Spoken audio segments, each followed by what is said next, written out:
financiación de las empresas. Ese ha sido como el gran primer impacto que todos hemos vivido. El segundo momento es el corto plazo, que es en el que muchos ya estamos. Cuando hablo no estamos pensando, estamos viviendo. Y es empezar a pensar proactivamente en que la incertidumbre ha llegado para quedarse, analizar cada uno desde sus industrias, sus equipos, sus negocios, cómo podemos dar respuesta a las nuevas necesidades, cuáles son las competencias y las habilidades laborales, sobre todo que requieren las personas que forman parte de nuestros equipos para asegurar la empleabilidad y también la adaptación mental y emocional, que no es nada fácil en algunos casos, porque evidentemente el modelo en cómo pensábamos nuestros negocios, nuestra realidad, inclusive cómo nos imaginábamos nuestra sociedad, hoy evidentemente ha cambiado. Y esto evidentemente requiere reconducir el trabajo del equipo, empezar a pensar en empresas líquidas, en equipos por proyectos y sobre todo empezar a dirigir el negocio hacia lo que son posibles simulaciones e hipótesis, porque no tenemos certezas, sino en realidad suposiciones que están basadas en los datos que vamos recibiendo de lo que está ocurriendo y también probabilidades que los que nos dedicamos a la dirección de negocios sabemos hacer, pero estamos realmente preparándonos para escenarios desconocidos. Y finalmente, ¿qué visualizamos o al menos qué pretendemos a partir de lo que será posiblemente mayo-junio? Empezar a aprovechar lo que son las mejoras estructurales de las empresas, los equipos y pensar de manera positiva en desarrollar ventajas competitivas, porque al final cuando uno se adapta en una crisis, también pueden ser, más allá de las adaptaciones difíciles, como pueden ser ERTES o como pueden ser reducciones de estructura, también hay una oportunidad y es cómo podemos mejorar estratégicamente, cómo nos podemos diferenciar, cómo podemos crear valor, sobre todo desde la resiliencia y reinventando el negocio, creando planes de lo que son los planes de viabilidad de los equipos, cómo poder ayudar para que los equipos que hoy tenemos puedan ser los equipos que puedan acompañarnos, si esto es posible, quizás en 6 meses, 1 año y 3 años. Hoy es clave entender que los escenarios pasan a ser flexibles y serán según las demandas de lo que es el mercado, que evidentemente ha cambiado de forma radical. Por lo tanto, las 4 conclusiones, o al menos esto con muchísima humildad, no hay respuestas absolutas, esto es simplemente lo que nosotros hemos extraído de estas 6 semanas acompañando a nuestros clientes. ¿Qué es lo que se puede hacer o qué es lo que nosotros hemos aprendido con nuestros clientes, con los procesos y los proyectos que tenemos en marcha a superar las adversidades? Las 4 ideas centrales, insisto, con muchísima humildad que hemos extraído son: podemos prepararnos. Prepararnos tiene que ver con aprender a gestionar nuestro estrés, porque cuando estamos sometidos a situaciones de mucho nivel de intensidad, en cambio, incertidumbre, en poca certeza, evidentemente estamos con una carga de estrés y de tensión mayor. Segundo, empezar a entrenar lo que es el pensamiento estratégico sobre lo que es la incertidumbre y el cambio, o sea, poder entender y aceptar que esto ha llegado para quedarse, que no será el primer cambio, que este cambio que estamos viviendo traerá muchísimos cambios asociados. Segundo, otra idea que también hemos extraído del aprendizaje de estas 6 semanas con nuestros clientes: adelantarnos. La clave es pensar en cómo podemos adelantarnos y ser proactivos a las circunstancias que nos enfrentamos. Actuar de manera rápida. Es importante empezar a pensar y actuar de manera rápida. No buscar lo perfecto, sino buscar lo que es posible. Esto es difícil a una cultura como la nuestra, en la que nos han educado que tenemos que hacer posiblemente las cosas perfectas, darnos margen al error, es importante.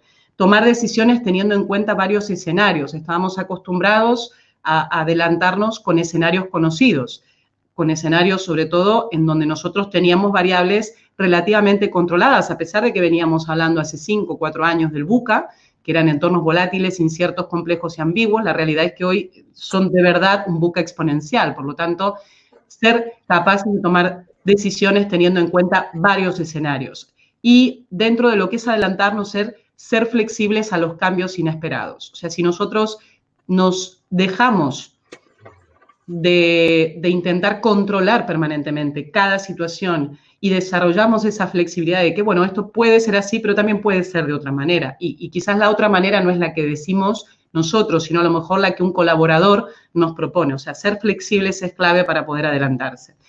Cuarto, aprender rápidamente. Concepto fundamental en estos momentos. Algunos este concepto lo tienen familiarizado como un concepto que en inglés se llama Learning Agility. Y esto tiene que ver con invertir tiempo y recursos en aprendizaje. Este es un gran momento para invertir tiempo y recursos en aprendizaje, tanto aprendizaje personal como aprendizaje profesional. Y digo esto porque esta es la única manera de transformación viable en el corto plazo. Hay muchísimas habilidades que todos tenemos que desarrollar y si realmente aprovechamos el momento, pues podemos transformarnos en a lo mejor ese perfil de líder o ese perfil de colaborador que será capaz de adaptarse y sobre todo asegurar su empleabilidad o su fuente de ingresos. Otro elemento para aprender rápidamente es desarrollar perspectivas de medio o largo plazo. Y esto es un punto clave. Estábamos acostumbrados a esperar resultados a corto plazo. Hoy es importante pensar que estamos en un momento en donde posiblemente los resultados nos van a requerir más tiempo y quizás serán más lentos. Por lo tanto, esto es un cambio de chip importante. Y sobre todo, este personalmente es el que más me gusta a mí. Es el gran momento de realizar alianzas y colaboraciones win-win. Hay muchas personas en este momento que estamos conectando que hace 6 semanas atrás era inviable por cuestiones geográficas o por cuestiones posiblemente de diferentes puntos de vista que estuvieran realizando alianzas o posibles colaboraciones. Es el gran momento de descubrir nuevos socios, partners, colegas, colaboradores. Es el momento en donde podemos crear realmente equipos diferentes y en donde podemos construir de manera conjunta. Y el cuarto o la cuarta idea que hemos aprendido en estas 6 semanas con los proyectos en clientes es el punto más importante, quizás lo que es la mentalidad, no el punto más importante de las 4 ideas, porque son las 4 muy importantes, es desarrollar lo que se llama el pensamiento ágil. Esto tiene que ver y viene más que nada con una cultura de innovación. Y la cultura de innovación no significa pertenecer a un lab ni estar dentro del área tecnológica de la organización, sino que nosotros, cada uno de nosotros, desde nuestro lugar, somos agentes de cambio. Esto básicamente es que donde nosotros en nuestras conversaciones, en nuestras interacciones, en nuestros pequeños momentos de poder participar de un proyecto o de relaciones profesionales o personales, veamos que el cambio es posible, seamos nosotros quien soplamos las brasas de ese cambio, porque hoy el cambio lo creamos conjuntamente. El cambio no será nada más ni nada menos que lo que nosotros seamos capaces de promover. El segundo, pensar en mejora continua como enfoque. Bueno, a mí me gusta mucho decir que los que creemos que el cambio es posible, sabemos que no existe lo perfecto. O sea, existe lo que se puede hacer y sobre la marcha lo vamos mejorando. ¿Esto por qué lo comento? Porque muchas veces cuando terminamos a lo mejor de hacer una presentación, una reunión en estos días o a lo mejor estamos preparando un proyecto, nos cuesta tanto hacerlo en virtual que no paramos a reflexionar qué podríamos hacer mejor hacia lo siguiente. Nada más ni nada menos que pensar en mejora continua significa meternos caña, ser exigentes, pedir feedback, escuchar lo que estamos haciendo, no quedarnos con que lo que estamos haciendo es lo mejor, porque posiblemente en un escenario como en el que estamos viviendo, lo que hoy nos parece que estamos haciendo genial en una semana, no digo que nos dará vergüenza, pero diremos, jolín, lo podría haber hecho de otra manera. Pensemos que cuando el entorno se vuelve incierto, las velocidades aumentan. Por lo tanto, es importante ser autoexigentes, ser autocríticos y, sobre todo, con mucho cariño, darnos ese feedback a nosotros y también a los colaboradores. Es un gran momento de aprendizaje y de estiramiento. Y, finalmente, trabajar la estrategia y el pensamiento innovador. Esto es algo que hemos rescatado de conversaciones con clientes, sobre todo en estos días con lo que es el área de negocio de The Corporate School y Neurochange, en donde las empresas realmente empiezan a entender la necesidad de desarrollar, sobre todo lo que son mandos intermedios hacia arriba, más que nada lo que es por comité de dirección y el board, lo que es la capacidad de pensar de manera estratégica, lo que es la toma de decisiones y que la innovación sea el elemento fundamental y transversal a toda la organización. La innovación como modelo de pensamiento innovador, no tanto con lo que serían las habilidades de innovación que pueden llegar a estar asociadas a producto o a tecnología. Es pensar de manera innovadora, pensar de manera proactiva, pensar de manera emprendedora frente a lo que son los retos que se nos avecinan. Por lo tanto, esto tiene que ver con lo que para nosotros estas 6 semanas que han sido una maratón fantástica de mucho aprendizaje, gracias a la generosidad de los clientes con los que estamos trabajando en este momento, nos han mostrado que no es solamente un cambio a nivel empresarial o a nivel económico, sino que realmente hay un gran cambio de forma de vivir. Y cuando digo esto, me detengo porque a mí misma también, lo reconozco con todos mis compañeros de equipo, cuando hablamos de un nuevo paradigma de vida, reconozco la dificultad de aceptar que este es un nuevo paradigma al que nos tenemos que adaptar, pero que nosotros no hemos elegido. Por lo tanto, cuando uno no elige un cambio, hay un periodo, que lo hemos visto en los 2 primeros webinars, pero hay un periodo que aunque nosotros estemos preparados y los que nos dedicamos a gestión del cambio sepamos que hay herramientas y nos lo trabajemos, hay que digerirlo. O sea, que a uno le cambian la manera de vivir sin pedirnos ningún tipo de consentimiento, que nos pidan ni siquiera el permiso de cambiarnos las variables del juego. Esto hay que digerirlo. Esto requiere un duelo. Un duelo y entender que ese duelo muchas veces está impregnado por lo que es una emoción que muchos de nosotros sabemos que existe, pero no estamos acostumbrados a hablar.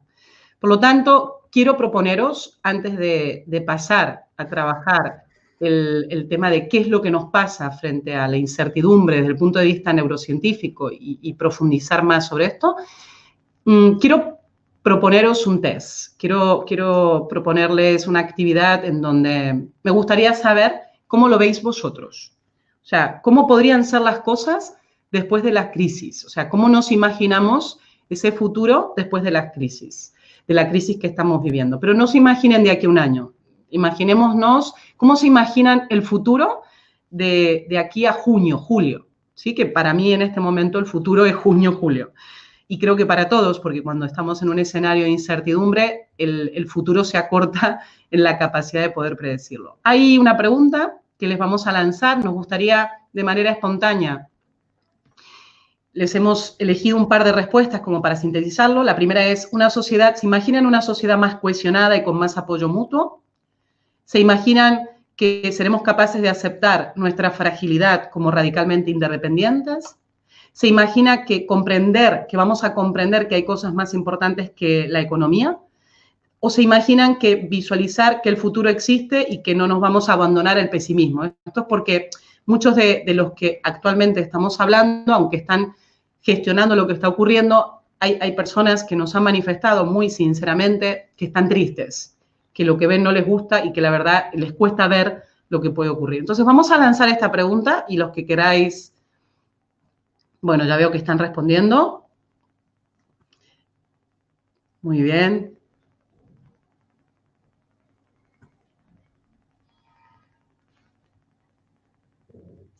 Están subiendo las respuestas.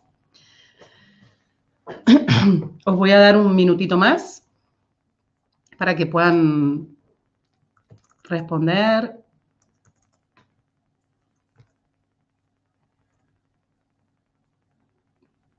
Ok. Os digo que de momento va ganando aceptar nuestra fragilidad como radicalmente interdependientes.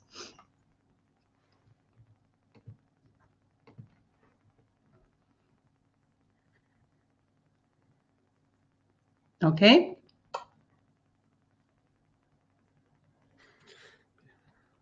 Vale. Vale. Vale. Vamos a, si os parece bien, lo vamos a... Es válido responder lo que tú quieras. Es válido responder todas, una, dos, lo que tú quieras. Os cuento por qué hemos elegido estas respuestas y os va a gustar.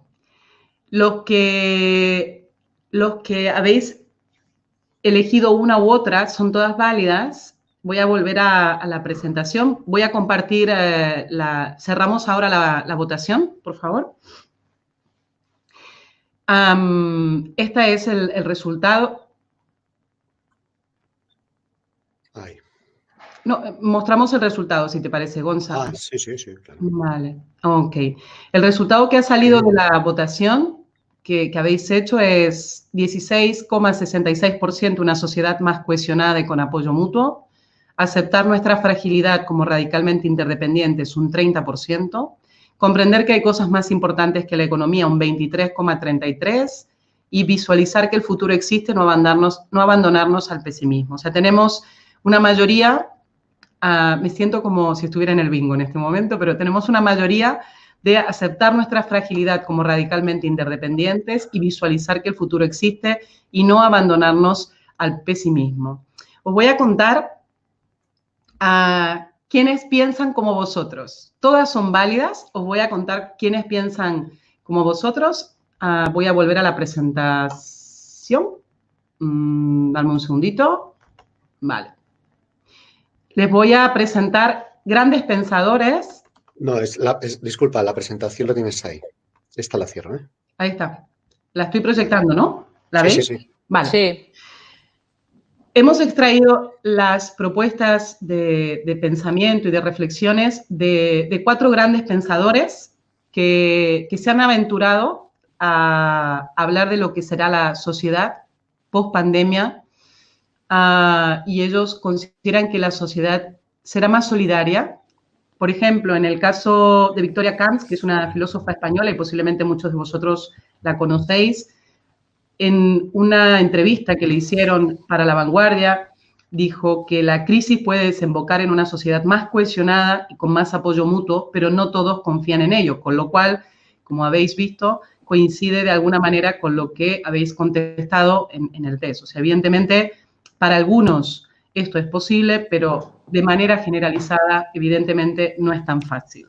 En segundo lugar, Adela Cortina, que es otra filósofa española, lo que decía en una de estas publicaciones que se le han hecho como entrevistas en estos últimos días es que la actual crisis sanitaria nos revela por básicamente nuestra fragilidad como radicalmente interdependientes. Esas son sus textuales palabras. Después Emanuel Felice, que es un historiador económico italiano realmente muy reputado, un analista de economía política internacional, lo que dice es que esta crisis ya nos está enseñando que hay cosas más importantes que la economía. Y os comento solamente, Emanuel es uno de los que está impulsando, por ejemplo, lo que es el cambio del modelo económico, pasando a un modelo económico de economía circular en Países Bajos, por ejemplo, como elemento que tengamos en cuenta. Y finalmente, el futuro existe, no podemos abandonarnos al presentismo, no al pesimismo. Michael es un sociólogo francés, es un sociólogo bastante crítico en lo que es materia de economía y sobre todo de sociología internacional. Estas son algunas de los pensamientos de los que en este momento están analizando y están observando desde lo que es el pensamiento y el análisis, digamos, apreciativo de lo que está ocurriendo. A mí me gusta mucho Adela Cortina, personalmente, porque me parece una persona que con su ejemplo, a lo largo de una trayectoria realmente increíble y con muchos, no solo éxitos, sino aciertos desde lo que tiene que ver con su vida personal, ha reflejado una coherencia a lo largo de lo que es su filosofía de vida. Hay una frase que Adela Cortina ha dicho en estos días y es: no sobreviven los más fuertes, sino los que se apoyan. Me parece un cambio de chip importante, porque estamos acostumbrados que cuando hablamos de crisis como si fuéramos guerreros, o la actitud del guerrero la que tendría que ser la que nos sirva para enfrentar una crisis. Y de repente leer una frase así junto con el equipo de Neurochange hace unos días atrás y que alguien te proponga de que en realidad quizás no se trata de luchar, se trata de apoyarnos y de colaborar, pues la verdad es un enfoque diferente.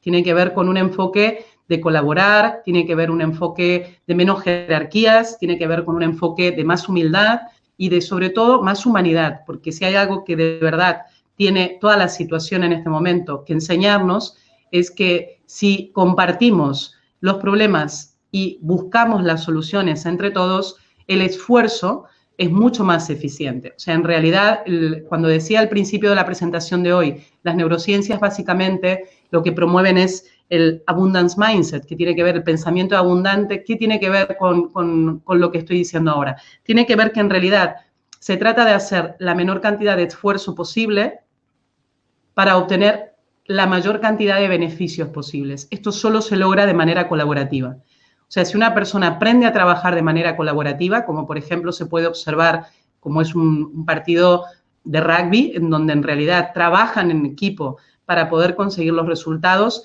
el esfuerzo que se hace es menor porque cada uno pone su parte, con lo cual al final el resultado es conjunto, pero cada uno ha puesto su parte. Y para hacer esto, básicamente, hay que hacer un cambio de chip, es dejar los egos y los protagonismos de lado y empezar a pensar en que lo que importa no es la persona de forma individual, sino el equipo de manera conjunta. Esto no es fácil, nada fácil, sobre todo porque la educación que hemos recibido, que está basada en, sobre todo, una gran orientación al resultado, una gran necesidad de ser protagonistas, de ser reconocidos. Cuando hablamos de pensamiento abundante, de gestión eficiente de los recursos para lo que es la consecución de los resultados finales de manera colaborativa, esto implica un cambio, evidentemente, de cómo pensamos y, sobre todo, de cómo trabajamos en equipo. Por eso la gran pregunta es, ¿cómo podemos gestionar el cambio y la incertidumbre con nuestros equipos y en la empresa, teniendo en cuenta que hay un cambio de modelo de vida al cual no nos han preguntado si queríamos participar. Estamos invitados de manera obligatoria. O sea, frente a este gran paradigma, ¿cuáles son realmente las maneras a las que podemos abordar?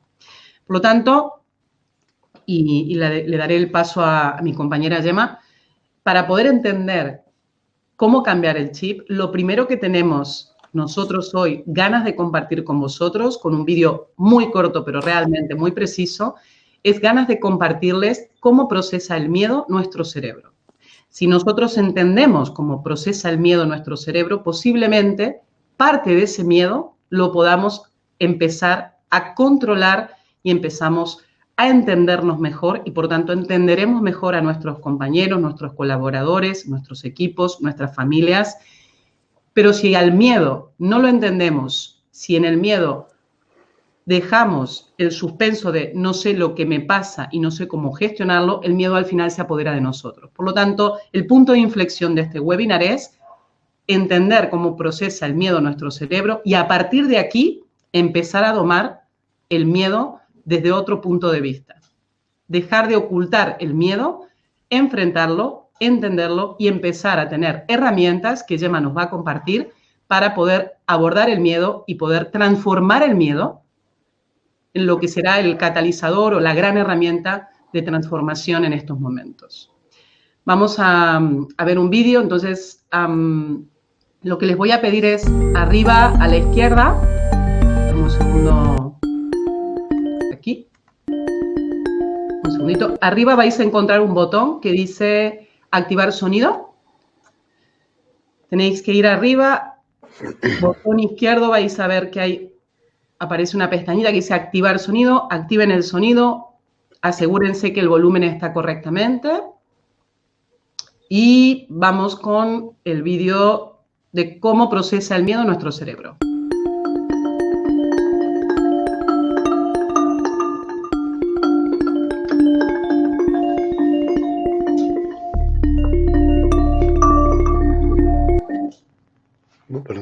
Perdón. Ups, perdón. Ahora. Lo pongo de nuevo, ¿vale? Que es muy cortito y vale la pena verlo desde el principio.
Muchas gracias.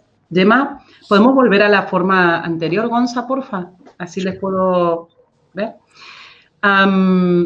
Voy a darle la bienvenida a Gemma, que es una persona que forma parte del equipo, una gran colaboradora que forma parte del equipo de NeuroChange, una experta en el área de neurociencias y sobre todo nos va a introducir sobre lo que es el miedo del cerebro, pero no nos vamos a quedar con el miedo solamente, sino vamos a aprender a cómo podemos gestionarlo. Entonces, bueno, muchísimas gracias, Gemma, por estar hoy con nosotros y todo tuyo.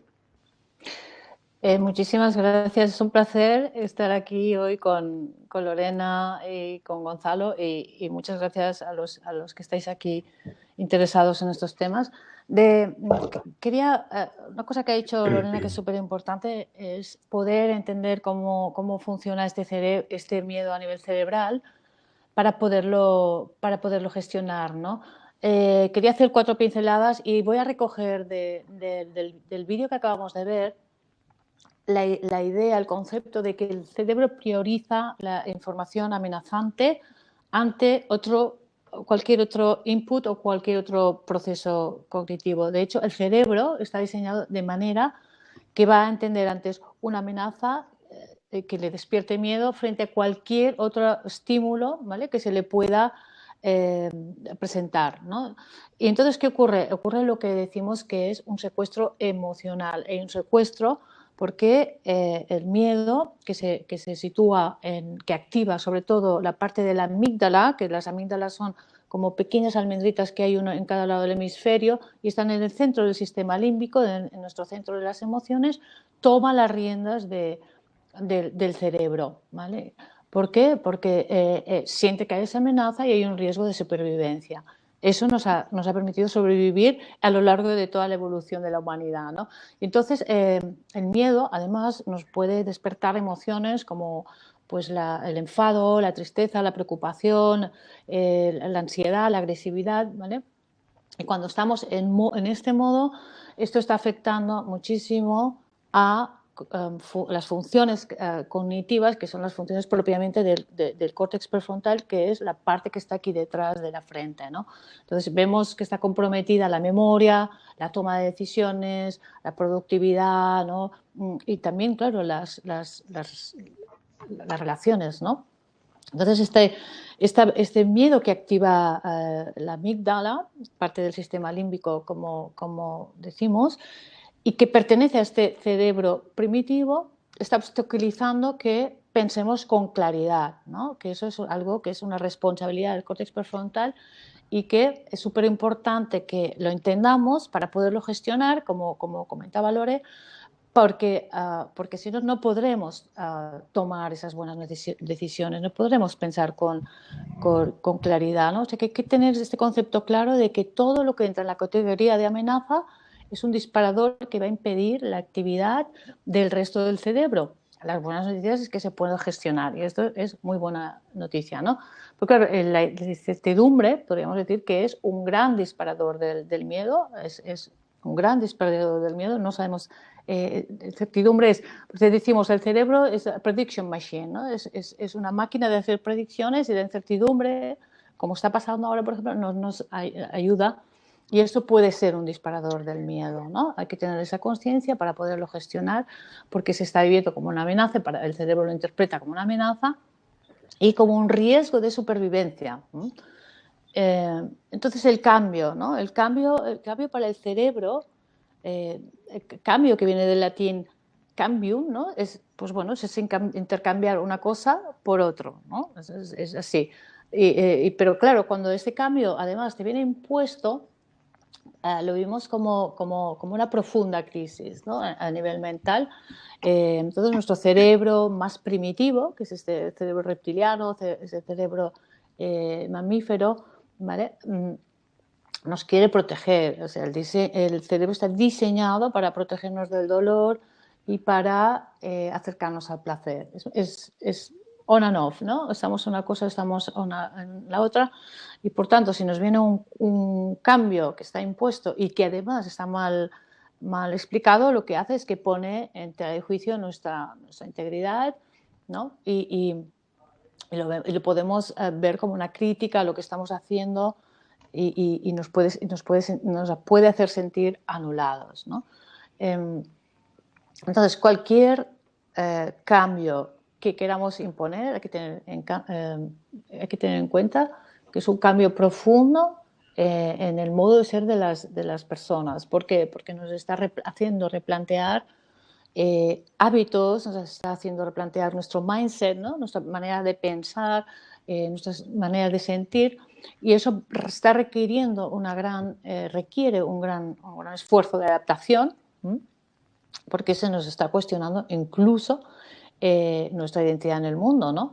Entonces, lo vemos en el mundo de las organizaciones, ¿no? De entrada, cualquier idea nueva muchas veces es percibida como una crítica de lo que se está haciendo hasta el momento. Eso puede generar angustia, ¿vale? ¿Y por qué? Pues porque despierta esta incertidumbre, frente a lo desconocido, ¿no? Entonces, para proteger el cerebro, se pone en esa fase de alerta, reacciona con una emoción intensa, muy intensa, como es el miedo, que es una de las emociones más intensas, ¿vale? Y da una respuesta anticipatoria a lo desconocido, ¿no? Y eso tiene un impacto psicofisiológico que sería el estrés, que ahora lo vamos a ver, ¿no? Entonces, bueno, ¿qué nos preguntamos, ¿no? Ante todos estos grandes retos, pues nos preguntamos si seremos capaces de, pues eso, ¿no? Enfrentarnos a estos desafíos, y sentimos miedo de que tal vez no poderlo lograr, ¿no? A nivel neurofisiológico, pues el miedo nos presta esa respuesta automática, ¿no? Da una respuesta automática frente al riesgo, se activa a nivel sistema nervioso central, en la amígdala, como decíamos, y que está, repito, que está en el centro del sistema límbico y que es parte de nuestro cerebro primitivo, ¿vale?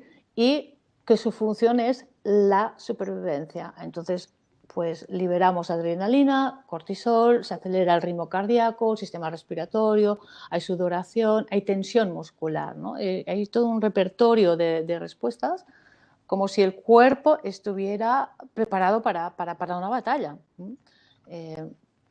O para huir, pero es lo mismo, necesitas toda esta carga de energía inmensa, ¿no? Y eso en las organizaciones se pueden producir los mismos efectos pues cuando se generan muchos miedos, cuando se pone en tela de juicio nuestra supervivencia en la organización y hay una respuesta automática pues al rechazo, ¿no? Entonces, podemos sentir miedo. Vamos a lanzar otra encuesta y vamos a ver con qué miedo te reconoces más en este momento. Y está bien, pues, poderlo de alguna manera incluso compartir o expresar. Puede ser que tenemos miedo al fracaso o que lo que hacemos no nos salga bien. Nos estamos todos, además, reinventando ahora. Miedo al dolor o al sufrimiento, o esfuerzo a salir de la zona que controlamos, salir de esa zona de control. El miedo al éxito, ¿vale? Por eso también a veces despierta grandes miedos a que las cosas resulten bien y requieran un gran esfuerzo, ¿no? Miedo a la crítica, a un juicio externo, o miedo a lo nuevo, a lo desconocido, a lo que no conocemos. Vamos a dejar unos 30 segundos para que podáis ir viendo vuestras respuestas.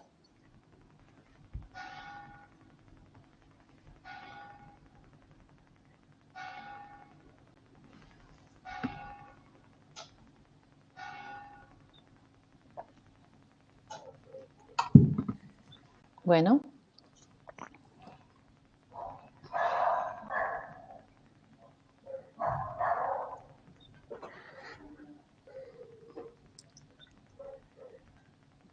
Vale. Parece que va ganando el primer miedo, el miedo al fracaso o que lo que hacemos no nos salga bien en este momento de readaptación. En segundo lugar, tendríamos el miedo a la crítica o al juicio externo. Después tendríamos miedo a lo nuevo, a lo desconocido, a lo que no conocemos. Y En cuarto lugar, miedo al dolor o al sufrimiento, al esfuerzo o a salir de la zona que controlamos, salir de nuestra zona de confort. Esto nos exporta miedo. Y miedo al éxito, que las cosas salgan bien, cero, ¿eh? A tenerlo en cuenta.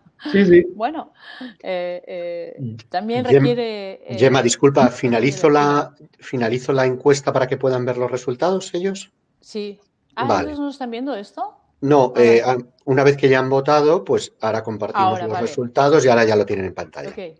Pues aquí lo podéis ver, ¿vale? Ha quedado empatado el primero y el cuarto. Miedo al fracaso, que lo que hacemos no nos salga bien. O miedo a la crítica o juicio externo. Bueno, pues vamos muchas gracias por compartirnos vuestros miedos. Está muy bien poder expresar las emociones. Está bien, no pasa nada. Pero, como decimos, está muy bien también entenderlo para que podamos cambiarlo. Y eso es lo que vamos a ir. Ahí lo ¿Vale? tienes. Sí. Vale. Bien. Perdón, vamos a poner esta primero. Vale. Entonces, ¿cómo el neuroliderazgo, ¿no? puede ayudarnos en la gestión del miedo, en los momentos de cambio, en los momentos de incertidumbre, ¿no? Cómo lograr ese cambio en las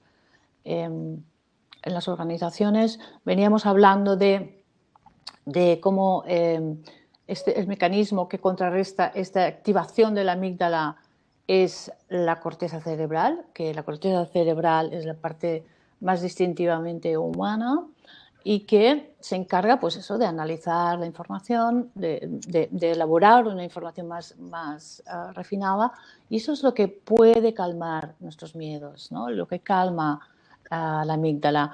Y de hecho, esta conversación, el sistema límbico y corteza cerebral, eso sería realmente la inteligencia emocional, ¿no? Porque justamente en eso hablamos de la inteligencia emocional, es reconocer las emociones y después saberlas gestionar. Pero ¿qué pasa aquí? No es tan fácil, ¿eh? No es tan fácil. Y si os cuesta, no sois los únicos. ¿Por qué?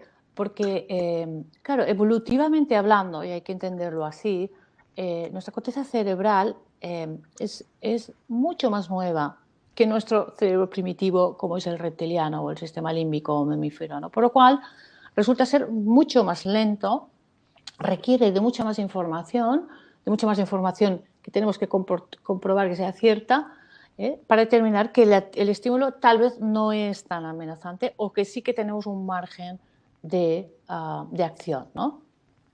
Entonces, en estudios que se realizado, pues se entiende que el miedo al cambio en realidad va bien si podemos hacer si los podemos catalizar, en positivo. Entonces, cuando las organizaciones siguen una metodología así, sería una metodología estructurada, como un neurocambio, que es lo que trabajamos aquí en Neurochange Lab, podemos ir calmando también esta amígdala, ¿no? Entonces, esto se basa en modelos de agentes motivadores del cambio, ¿vale? Donde podemos cambiar pues emociones, todavía estoy en la anterior, pero bueno, emociones como el miedo en emociones que tengan que ver más con las ganas, con la ilusión, con el entusiasmo, ¿no? Es una transformación, de hecho, si queréis, retórica en palabras en positivo. Y eso no es ninguna banalidad, porque el lenguaje crea realidades. Y según cómo hablemos y utilicemos las palabras, eso tiene un impacto tremendo en nuestro cerebro. Tiene muchas connotaciones. Vamos a poner un ejemplo para que me entendáis, ¿vale? Si cogemos la palabra conflicto es una palabra, ¿vale? Pero ¿qué nos pasa con esa palabra? Nos tiende a generar rechazo. ¿Por qué? Porque tiene una serie de connotaciones que le asociamos como la ira, ¿no? La cólera, el enfrentamiento, la batalla, la guerra, ¿no?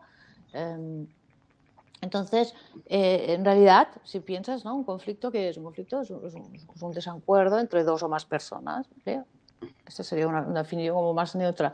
Pero ahora cambiemos conflicto por reto. El impacto no tiene nada que ver. ¿Por qué? Porque reto es diferente para el cerebro. El reto nos pone más en acción de una manera positiva. Es como, sí, yo lo quiero conseguir, es una motivación en positivo, ¿vale? Y en NeuroChange Lab trabajamos el cambio, ¿vale? Con este tipo de lenguaje y además con esta base que nos gusta comprender de las neurociencias, de cómo funciona la mente, el cerebro del individuo y del colectivo, para poder llevar a cabo procesos que nos beneficien a todos, ¿no? Y poder también, eso es muy importante, poder entregar información certera que genere aceptación, que genere confianza, que genere compromiso. Vale, ahora sí, bueno, ya lo voy haciendo, gracias Gonzalo. Entonces, bueno, que lo que nos gusta eso es la aplicabilidad de las ciencias, de las neurociencias. Enseguida os voy a pasar un vídeo que es muy chulo, ¿vale? Y fijaros, la neurociencia tradicionalmente era una rama de la biología, ¿no? Que estudiaba, pues cómo era la biología y el funcionamiento del cerebro, pero que ha ido pasando, sobre todo a partir de las 2 últimas décadas, es que con los avances tecnológicos podemos estudiar el cerebro a tiempo real, y eso ha sido un cambio drástico. Poder ver a través de electroencefalogramas, tomografías, resonancias magnéticas, cómo está funcionando el cerebro a tiempo real. Nos ha dado una información fundamental para entender lo que antes solo entendíamos a través de la observación del comportamiento, que también se sigue haciendo, por supuesto, por supuestísimo, pero además tenemos esta gran ventaja de las neurociencias. Y hay que decir, bueno, las neurociencias están de moda, no es que estén de moda, es que se está avanzando muchísimo. Y luego hay una componente multidisciplinar, y por eso seguramente habéis oído hablar de neuromarketing, neuroeconomía, neurolingüística, neuropsicología, neurocoaching, neuroliderazgo, ¿no? Y eso es nuestra baza en NeuroChange Lab, ¿no? Queremos apoyarnos siempre en las neurociencias, en la manera en que trabajamos, porque al final los líderes lo que están buscando es mejores maneras de poder impactar en positivo en las personas, en poder conseguir equipos más cohesionados, en poder conseguir que la gente esté más engaged, esté más comprometida, ¿no? En poder apoyarlos en que se desarrollen con sus talentos, poder apoyarlos en que se relacionen mejor entre ellos en los equipos. Y ahí, pues todos estos avances, que cuidado, estamos solo al principio, podríamos decir que está en su infancia, pero nos ayudan mucho, mucho, muchísimo. Y para que nos sigamos inspirando de ello, os vamos a poner un vídeo que está muy bien, dura 7 minutos y tenemos aquí a Mario. Sí, únicamente recordar que Alonso activéis Puig. El sonido a la izquierda. Que activéis el sonido. Ajá, en la parte izquierda arriba pone activar sonido y ponerlo alto porque es aprender algo nuevo. Flojito. Hay un tema, aseguraros, porque este vídeo no es nuestro, lo hemos pedido a la agencia del Ser Creativo, suban el volumen del ordenador y también asegúrense que el volumen del vídeo está alto, ¿vale? Más que nada esa precaución. Sí, el volumen del vídeo está aquí abajo, también a la izquierda, al lado de donde están los tiempos, veréis que hay una rayita, la podéis subir al máximo. Vale. Ahí vamos. Aprender algo nuevo es entrar de lleno en el mundo de la incertidumbre. Y todos sentimos miedo. Sentimos miedo de irnos más allá de lo que conocemos. Sentimos miedo de ir más allá de lo que controlamos, de aquello que es predecible. Y por eso no tiene sentido que el aprendizaje esté basado en la coacción. No tiene sentido que el aprendizaje esté basado en la obligación. Sí tiene sentido que el aprendizaje esté basado en la necesidad de aprender y en la inspiración, las ganas por aprender. Cuando una persona, sea niño, sea joven, sea adulto, dice, yo necesito aprender esto, sea un idioma, a manejar un ordenador, un deporte, lo que sea, cuando verdaderamente lo necesita, y en ese momento resuelve, yo me pongo en marcha, en ese momento empieza a cambiar toda la anatomía y la fisiología de su propio cerebro. El proceso de aprendizaje tiene tres fases muy conocidas. La primera es una fase donde tú pruebas y te equivocas. Yo me cambié de sistema informático y al principio me sentía perdido. Llevaba años con un sistema informático y cambié radicalmente. Entonces cometí errores, aprendía, cometía errores, no me salía nada bien. Y poco a poco vas teniendo una cierta competencia. Y cuando has conseguido esa competencia, te empiezas a ilusionar, sigues, y puedes llegar, no es mi caso, ojalá algún día lo sea, llegas a la maestría. Ahora, lo que os quisiera decir es lo siguiente.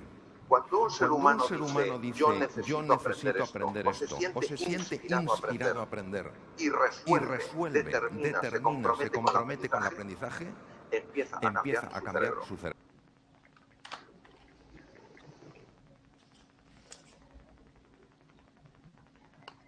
El cerebro humano es una realidad independientemente de tu edad. Primer proceso. Cuando tú, inspirado por una posibilidad de aprender, por algo que quieres que entre en tu vida, te pones en ese proceso complejo y hermoso de aprender, aumenta el riego sanguíneo de ciertas partes de la corteza cerebral, específicamente de una parte situada detrás de la frente y encima de los ojos, llamada corteza prefrontal. Cuando va más riego sanguíneo a mi cerebro, ¿qué es lo que pasa? Que yo empiezo a ver con más claridad, empiezo a ver con más foco, aprendo más deprisa, soy más creativo. También se ha visto que aumenta la neuroplasticidad, es decir, las neuronas se conectan más entre ellas. Esto es básico, porque neuronas más conectadas, mayor capacidad de resolver problemas y desafíos. Y lo tercero, que también se ha demostrado en adultos, una colaboración Instituto Salk en La Joya, San Diego, y el Karolinska en Estocolmo, es que nosotros también los adultos podemos generar nuevas neuronas. Las neuronas no se reproducen, son muy complejas, pero sí se regeneran a partir de células madre, de células pluripotenciales, localizadas en las cavidades del cerebro. Pueden emigrar entre 500 y 1000 neuronas de los ventrículos cerebrales a los hipocampos, llamados así por su forma de caballito de mar. Y en 21 días esas células madre se han convertido en neuronas. Esto es espectacular, porque el hipocampo no solo es fundamental el aprendizaje, el hipocampo controla el pánico que procede del centro del miedo en la amígdala y está muy involucrado con una hormona de la que hemos oído hablar antes, que es la dopamina. La dopamina te da un sentido de curiosidad y un sentido de exploración. Ahora, si esto es así, si el ser humano está dotado para aprender, si tiene esta inteligencia natural con sus distintos grados, no es mejor un pavo real que un águila real, no es mejor una que otra. ¿Qué entorpece el proceso? El proceso es entorpecido por varios factores. Primero, la manera en la que gestionamos el error. El error en nuestra cultura está llena de sentimientos punitivos. Si es que te lo dije, me tenías que haber hecho caso, te tenía que pasar eso. O, qué torpe soy, cómo me he vuelto a equivocar otra vez. Esta sensación de amenaza tiene efectos muy serios, como veremos después en el cerebro. Número 2. El número 2 es cuando ponemos demasiada tensión en la vida. Hay una curva descubierta por dos investigadores de la Universidad de Harvard, Yorkis y Dodson, que demuestra que necesitas un punto de tensión para que tu inteligencia se abra y se despliegue. Pero más allá de esa tensión empieza a caer. Y en tercer lugar, hemos de ser muy cautos con el tema del apoyo. Todo aprendizaje implica entrar en tierra nueva, en tierra desconocida. Cuando una persona, al entrar en ese mundo de aventura, de curiosidad y de fascinación, se siente apoyada por otro ser humano, se siente confiada y a pesar de la dificultad sigue dando pasos. Pero cuando a tu lado no tienes a alguien que te apoya, sino alguien que te critica, empiezan a cambiar las cosas. En la Universidad de Stanford, en San Francisco, una de las mejores del mundo, se hizo un estudio interesantísimo. Se convocó a chicos con buen nivel de matemáticas a un experimento por parte de la Facultad de Psicología. Los chicos se quedaron sorprendidos, porque lo primero que se les pidió que hiciera fue que metieran sus brazos en recipientes llenos de agua helada y tomaban el tiempo para ver lo que aguantaban. No entendían por qué. Les llevaron a 2 salas diferentes y les pusieron problemas de matemáticas. Lo que no sabían los estudiantes es que los colaboradores del doctor Bandura, el que llevó este experimento, tenían una misión diferente en las 2 salas. En una de las salas tenían que animar a la gente, en otra de las salas tenían que desanimarles. Por ejemplo, si mi misión es desanimar a una persona, me acerco a la sala y digo, estás perdidillo, ¿verdad? Pues sí, no me extraña con esa cara. Si estoy en la otra sala, me acerco y digo, ¿qué tal vas? Mal. Pero hombre, si aquí venís los mejores, ¿acaso en tu vida no han aparecido desafíos y los has resuelto? Pues sí, la verdad es que sí. Ánimo, sigue. Cuando vieron los dos, recogieron los 2 ejercicios, se habían hecho mucho mejor los que se sintieron animados. Esto es normal. Lo que fue sorprendente es que cuando volvieron a meter los brazos en recipientes de agua helada, los que se habían sentido animados aguantaron mucho más tiempo. ¿Por qué? Porque les dolía menos. ¿Por qué les dolía menos? Les dolía menos porque cuando tú te sientes animado y te sientes apoyado, tu cuerpo segrega un neuropéptido, una hormona que tiene la capacidad de bloquear en la amígdala, amígdalas cerebrales, el núcleo del miedo que te paraliza. Fijaros la importancia del apoyo en el aprendizaje. Entonces, son unas breves palabras para acabar. Número 1, creer que sois profundamente inteligentes. No importan las experiencias que hayáis tenido, lo que hayan dicho otras personas. Y luchar por desplegar ese potencial. Como dijo John Ward, lo más importante no es lo que está atrás en el pasado, tampoco es lo que está en el futuro, lo que está por venir. Lo más importante es lo que está dentro de cada uno de nosotros. Muchas gracias. Gracias.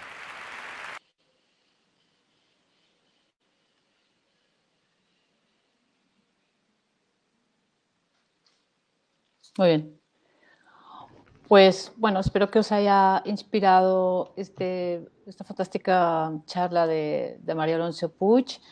Y fijaros una de las ideas últimas, ¿no?, que estaba diciendo, porque hay muchos conceptos, hay mucha tela en este vídeo, pero cómo el apoyo, ¿no?, calma a la amígdala y cómo eso es de fundamental en el aprendizaje, ¿no?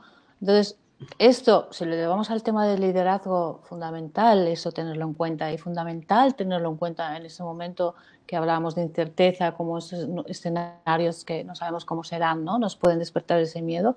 Súper importante, ¿no?, el trabajo, por ejemplo, que estamos haciendo en Neuromentoring con directivos, con líderes, ¿no?, que puedan dar este apoyo a sus equipos para calmar esa amígdala, ¿no?, que decíamos, y respetando, ¿no?, los procesos de aprendizaje. Voy a ir un poco rápida porque ya estamos, ya estoy un poco fuera de tiempo, pero solo conocer estos ciclos de aprendizaje que fueron descritos por David Kolb en el año 84, un psicólogo, en el que, bueno, empieza por el de sentir, que es sentir experiencias concretas, ¿no?, y que tiene que ver muchas veces con las relaciones con los otros, y luego describe la fase del ver, que es, bueno, participar en esa observación reflexiva, empezar a darle significado a la explicación, para después conceptualizarlo, crear nuevos conceptos, nuevos significados a lo que estamos, al aprendizaje, ¿no?, a esas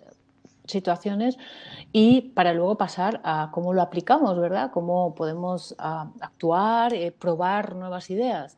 Y en eso estamos ahora, haciendo muchas pruebas, digitalizándonos todos, por ejemplo, haciendo teletrabajo, etcétera, ¿no? Y por último, a cambio, voy a explicar muy brevemente también que también de David Kolb, cómo nos comentaba estos estilos de aprendizaje, ¿vale?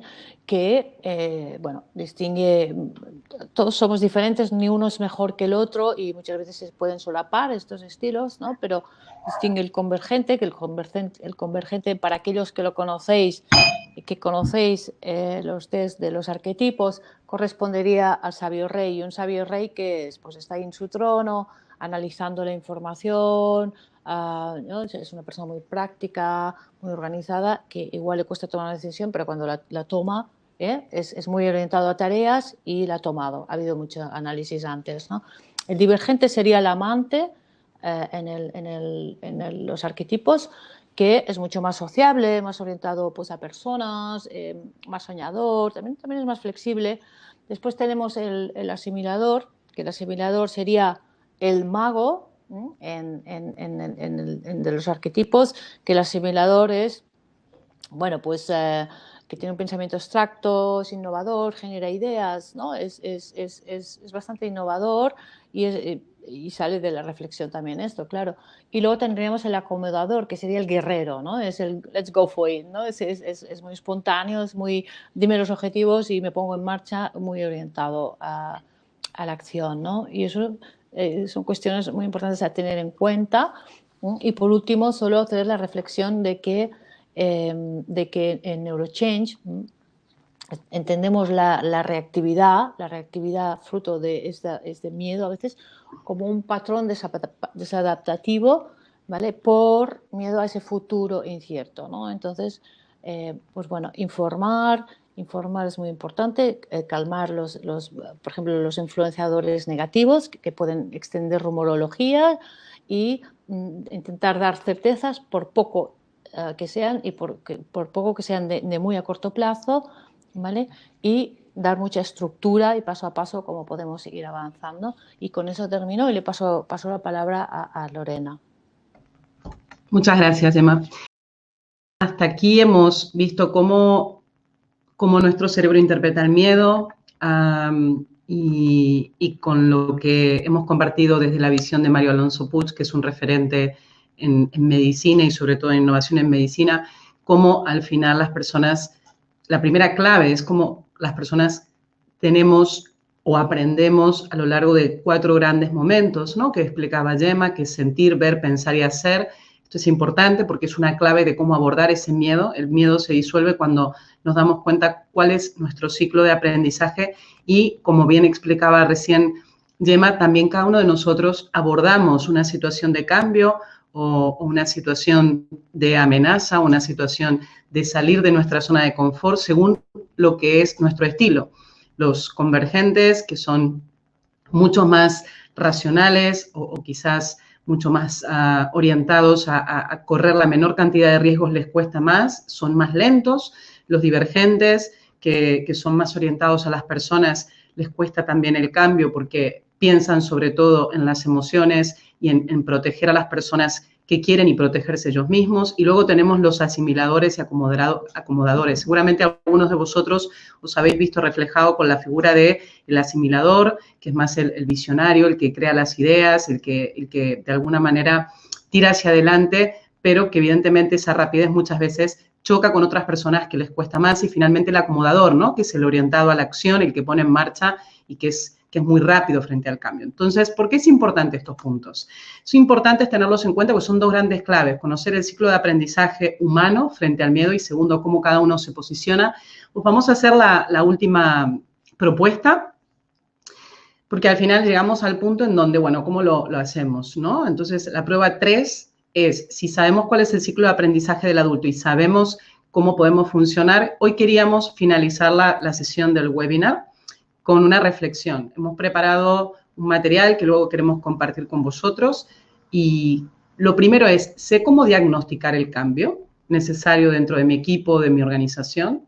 ¿Me resulta fácil lo que está ocurriendo? ¿Me siento capaz de concienciar la necesidad del cambio? Nos gustaría que nuevamente que nos compartan vuestras impresiones. Son impresiones, ¿sí? Y tenemos un par de preguntas más, o sea que vamos primero con la primera. ¿Sé cómo diagnosticar el cambio necesario de mi equipo dentro de mi organización? ¿Me resulta fácil lo que ocurre y me siento capaz de concienciar de la necesidad de cambio? Disculpa, Lorena. Sí. tenéis que, una vez que contestéis la primera pregunta, os va a aparecer debajo pasar a la siguiente pregunta, ¿correcto? Y Vale. así vais pasando una a una. Gracias, Gonza. Con lo cual estamos viendo de que mayoritariamente hay personas que sí que se sienten que saben diagnosticar el cambio, lo cual es importante, y es muy positivo el resultado que estoy observando sobre lo que resulta fácil, lo que ocurre, y me siento capaz de concienciar la necesidad de cambio. Félix, contéstanosla por el chat. Si tienes algún problema, no pasa nada. Contéstanos.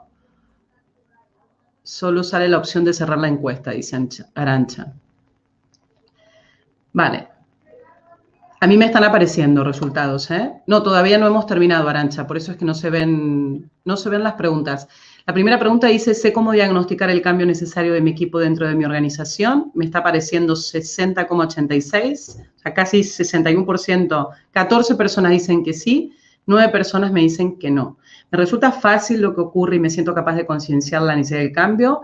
Hay 9 personas que dicen que sí, hay 4 personas que dicen que no. Vamos a las siguientes. Vamos a las siguientes. No pasa nada si no las contestamos todas. Es una reflexión, ¿sí? Pero me interesa que vayamos, por favor, más que nada por tiempos, a las siguientes. Vale, gracias, Félix. ¿Me ayudas, Gonza, pasando a las siguientes 3 preguntas? No, para pasar de preguntas son ellos los que deben de tener, una vez que contesten a la pregunta, les debe aparecer aquí lo veo. Perdóname. Pasar a la siguiente pregunta. Vale, visualizo cómo crear las acciones necesarias a poner en marcha. Muy buenos datos. 13 personas dicen que sí, una dice que no. Conozco cómo actuar de forma eficiente para gestionar la incertidumbre. Sí, hay 7, 5 no. Conozco los pasos para hacer que la cultura sea sostenible en el tiempo. Hay 3 que sí. Vale, aquí encontramos que hay una mayoría que dicen que no. Con lo cual, vamos a finalizarla para que podamos ver los resultados. Allá vamos, ya. Vale, perfecto. Ya lo tienen. Ok, con lo cual, finaliza la compartición de resultados. Lo tenemos aquí. Voy a leer los resultados que han salido. ¿Sabemos cómo diagnosticar el cambio necesario del equipo dentro de la organización? 14 contestan que sí, hay 10 que no, con lo cual aquí está bastante repartido. Luego, me resulta fácil lo que ocurre y me siento capaz de concienciar de la necesidad de cambio. Hay 10 personas que dicen que sí, hay 4 dicen que no. Visualizo cómo crear las acciones necesarias a poner en marcha. 13 dicen que sí, lo cual es un muy buen dato. 1 dicen que no. Conozco cómo actuar de forma eficiente para gestionar la incertidumbre. 8 dicen que sí, 5 dicen que no. Y conozco los pasos para hacer para que la cultura sea sostenible en el tiempo. 4 dicen que sí, 9 dicen que no.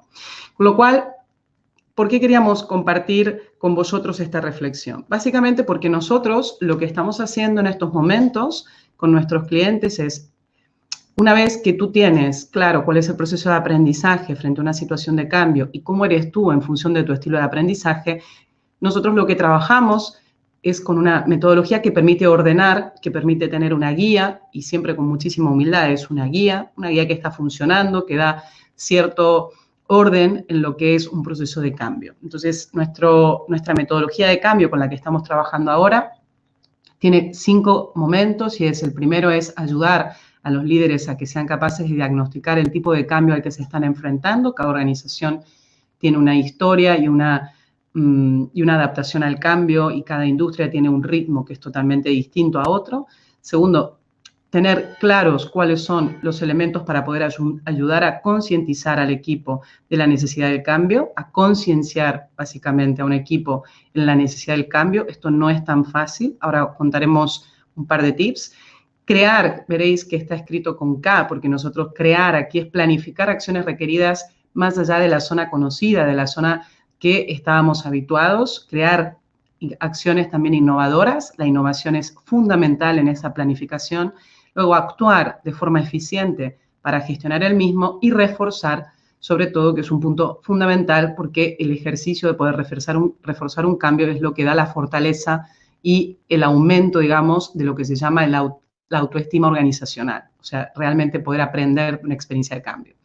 Con lo cual, lo que os vamos a mostrar, esto es simplemente para que sepáis, este es el kit, esta es la clave 4, que es contar con un kit de herramientas que es la metodología Dakar. Cada una de estas fases de la metodología Dakar tiene herramientas asociadas. Por ejemplo, en diagnosticar el cambio tenemos lo que es la herramienta de diagnóstico de cambio, que son los procesos, los recursos, la velocidad que se requiere. Ayudar a concienciar tiene que ver con una ficha en donde compartimos y construimos con nuestros clientes la comunicación, la detección de las necesidades que necesita el equipo a nivel nuevas habilidades, cuáles son los entrenamientos que hay que poner en marcha para el cambio. Luego, crear planificación de las acciones, son las pautas de creación y de co-creación de lo que es un plan de sensibilización y actuación para los equipos. Luego, actuar de forma eficiente tiene que ver cuáles son los pasos para crear el equipo de lo que es el equipo de cambio, para implementar el cambio y cómo sostener a este equipo de cambio motivado para que puedan ser ellos los que ayuden a impulsar el cambio y finalmente reforzar para hacer el cambio sostenido, que es el mapa de retroalimentación y una estructura de estandarización de procesos en donde se pueda ir haciendo un registro y una memoria de los aprendizajes, los retos conseguidos y las lecciones aprendidas. Esto es la clave 4.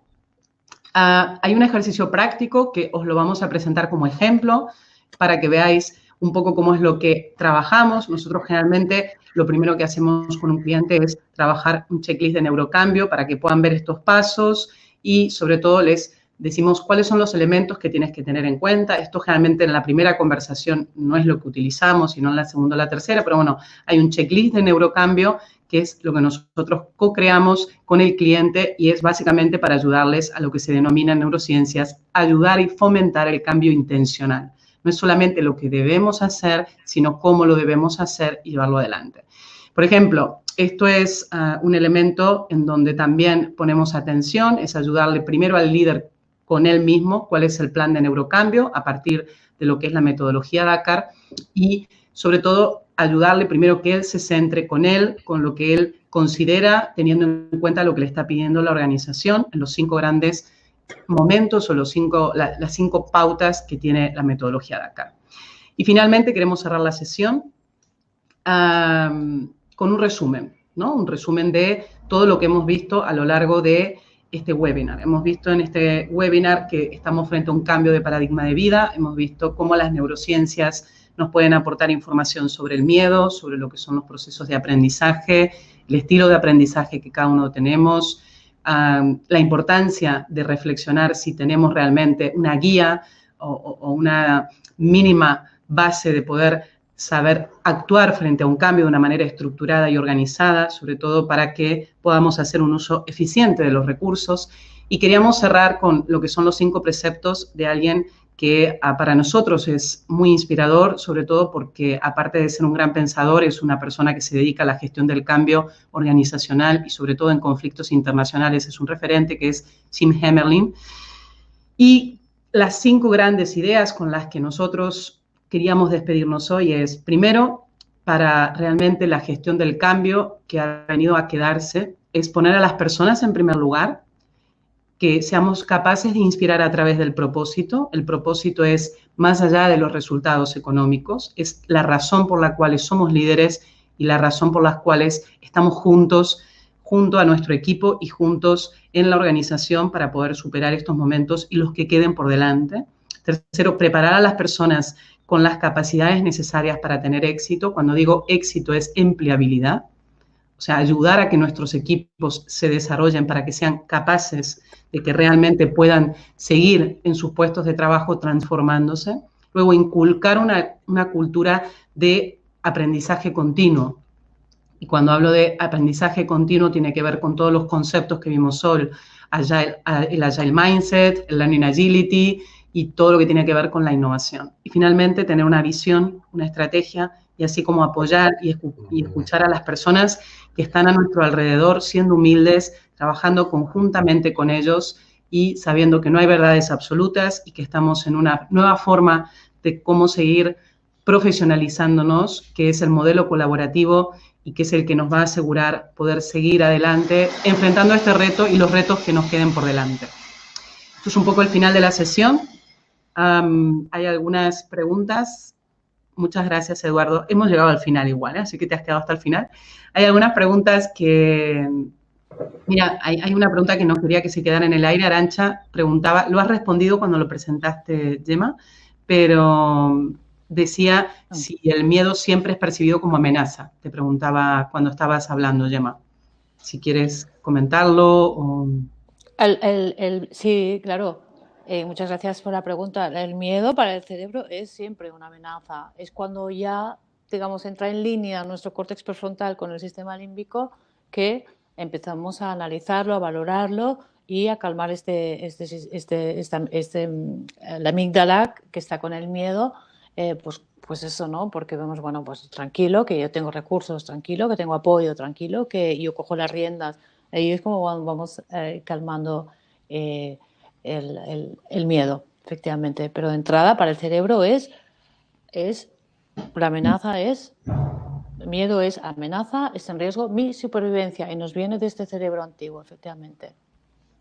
Gracias. María Rodríguez, muchas gracias por el feedback. Cuando estabas presentando, Gemma, introduciste al final a Mario Alonso Puig, dice, brutal, gracias. No sé si hay más preguntas, si hay alguien que quiere comentar, este es el espacio de cierre. Estoy leyendo. Sí, están escribiendo Palmira, Alex y... Okay. Se están animando todos a escribir. Vale. Qué bien. Muy bien. Aunque estamos fuera de tiempo, pero sí me gusta, ¿no?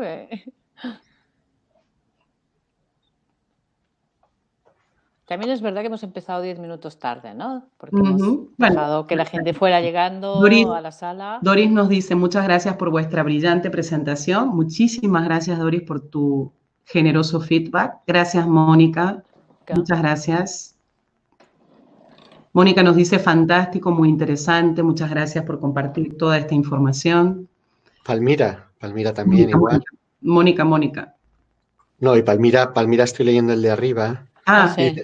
Muchas gracias por todo, excelente como siempre, no puedo continuar. Tengo un día complicado de reuniones, gracias Lorena, Gemma y Gonzalo. Cristina dice, la necesidad, la supervivencia, dicen que ayuda a ser creativo. Me llega incoherente con la parte emocional, que no estoy viendo. Cristina dice, espectacular. Paula, muy interesante. Muchísimas felicidades. Estoy intentando leer, Ha quedado todo claro, ¿eh? La parte emocional, estoy respondiendo algo que me parece importante. Aquí decía Cristina, la parte emocional bloquea la racional. La parte emocional siempre se bloquea si no le damos el espacio, Cristina. Si tú le das el espacio a tus emociones, las reconoces, les pones nombre, las expresas, entonces la parte emocional se desbloquea. La parte emocional se bloquea siempre y cuando no le demos el espacio, no lo identifiquemos. Las emociones, a diferencia de la razón, tienen unos tiempos que son más lentos. Las personas emocionalmente necesitamos más tiempo para sentir y adaptarnos y aceptar lo que está ocurriendo que lo que es nuestra parte cognitiva. Básicamente porque la parte cognitiva tiene unos procesos neurológicos diferentes a lo que es la parte emocional y aparte porque estamos más entrenados para pensar que para sentir. Espero haber respondido tu pregunta. Después eso haría una distinción y es que el miedo es una de las emociones más intensas. Exacto. Gracias, dice. Cristina dice, guay, totalmente de acuerdo, me llevo muchos regalos, pero qué bien, me alegro un montón. Nos alegramos muchísimo, Iván, por tu feedback. Gracias a los tres, nos está diciendo. Me llevo muchas cosas, insights interesantes. Muchas gracias aquí, Paula, que nos dice que le ha gustado, que son muy útiles. Alex, felicidades por el webinar, muy interesante todo el contenido. Recomiendo leer Simple Habits for Complex Times de Jennifer Garvey. Lo tenemos, es parte de nuestra bibliografía. Alex Astrup, te cuento, en el próximo, si te ha gustado, no te lo pierdas porque nosotros, el enfoque de Neuromentoring, hablamos de buca exponencial. Y creo que esto te va a gustar. Estoy leyéndote y creo que te va a gustar. Mónica, muchas gracias. Cristina, mándame un correo, ¿vale? Y te hacemos llegar la grabación de la primera ponencia. Bueno, Alex, entonces, Alex, lo vemos la semana que viene. José Muñoz, muchas gracias a ti. Muchas gracias a ti. Vale. Bueno, pues... Hemos arrancado 10 minutitos más tarde esperándolos con música y entonces unos 10 minutitos más tarde escuchándolos, pero Cristina, los generosos sois vosotros que nos dejáis entrar en vuestra casa y nos comparten vuestro tiempo. Y somos todos generosos. Y cuando la generosidad es compartida, aumenta. Así que gracias, gracias. Nos vemos el jueves, si os parece bien. Correcto. De la semana que viene, a la misma hora, por el mismo canal, con lo que será Neuromentoring. Les aseguro que os va a encantar. Hemos estado trabajando toda esta semana con el equipo de The Corporate School y Neurochange para aseguraros un webinar lleno de conocimientos, de ideas, de herramientas y, sobre todo, de casos de éxito, que esto es importante. Bueno, pues yo creo que aquí lo dejamos hasta el jueves que viene. Gracias a todos nuevamente. Muchísimas gracias a todos por venir, por asistir. Buenísimo fin de semana. Esperemos que no llueva para ir a la playa. Exacto. Y feliz Día del Internacional del Libro para todos. Aprovechen a leer un trocito, que es el Día Internacional del Libro, y estamos en un momento que la lectura nos ayuda a viajar. Así que feliz Día del Libro para todos. Venga, muchos besos. Besos a todos. De las rosas. Chao, chao. Adiós, Chao. cerramos ya. Venga, hasta luego a todos. Chao, compis. Yo creo que ya hemos cerrado, ¿no?